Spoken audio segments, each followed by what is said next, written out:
This question is from Sam. I'm training for my first 70.3, and despite starting my runs at 7 a.m., the humidity is very draining. And I'm considering doing a run-walk ratio during my long runs in case I need to on race day. What are your thoughts about a ratio and thoughts on running on the treadmill for 10-plus mile runs? Coach? So again, great question. I think this time of year, we're in July, and most people are battling the heat. Some people can tolerate it more than others. And I think it's not only the temperature, the exact temperature that you're dealing with, but it's more the humidity that could be draining depending on where you live. So I think a run-walk ratio is great if you plan on doing that during the race, regardless of temperature.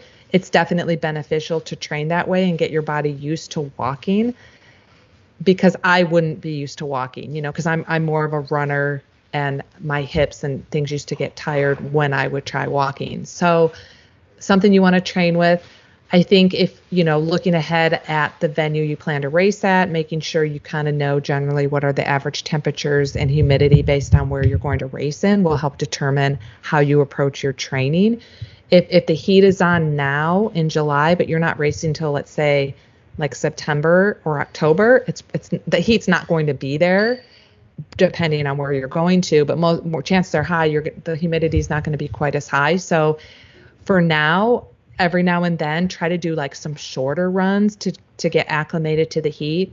And if it's just unbearable, I think if you can run on the treadmill, it's good mental training. It's kind of boring, but if you run at a pace that you wouldn't generally be running outside indoors, and you're doing that specifically to stay out of the heat, I think there's nothing wrong with that. I mean, someone like me, I've done it. I've done marathons on the treadmill. So I'm someone that's saying it's not going to hurt you.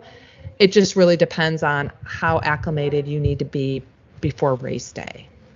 And also hitting like a trail, because most trails are going to be shaded with trees. And so that's another way to kind of do your long run outside, but get out of the heat.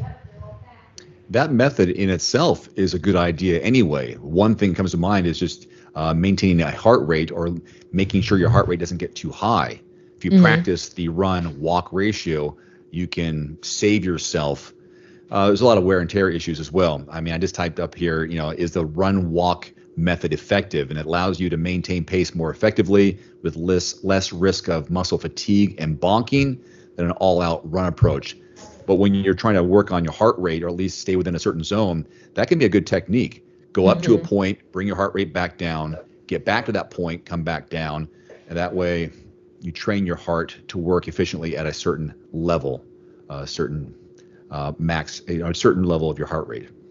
Yeah. And that, a couple things come to mind is I coach a lot of athletes who will, they come from like following a Jeff Galloway running program. So Jeff Galloway has on his website, if you're going to be running, it's mostly marathon running. If your marathon pace is 4 hours, 5 hours, 6 hours, 7 hours, he actually prescribes certain run-walk ratios to still meet your time goal for that marathon.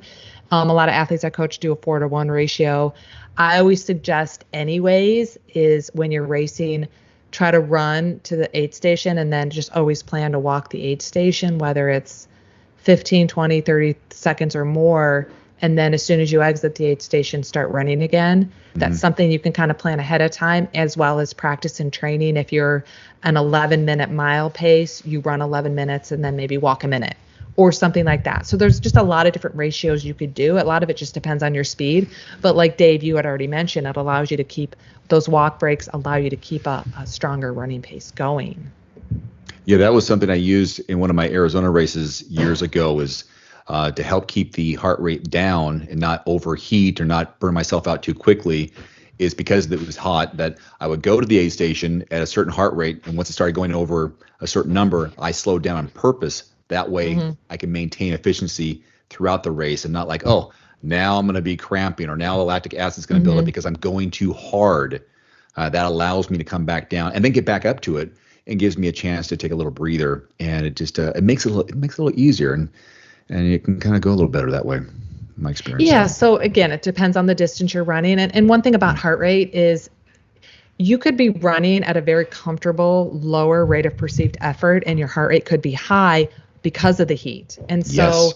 that just because your heart rate's really high, let's say in your threshold or anaerobic threshold zone, doesn't necessarily mean that you may be running there. So you really want to pay attention to how you're feeling at certain heart rates.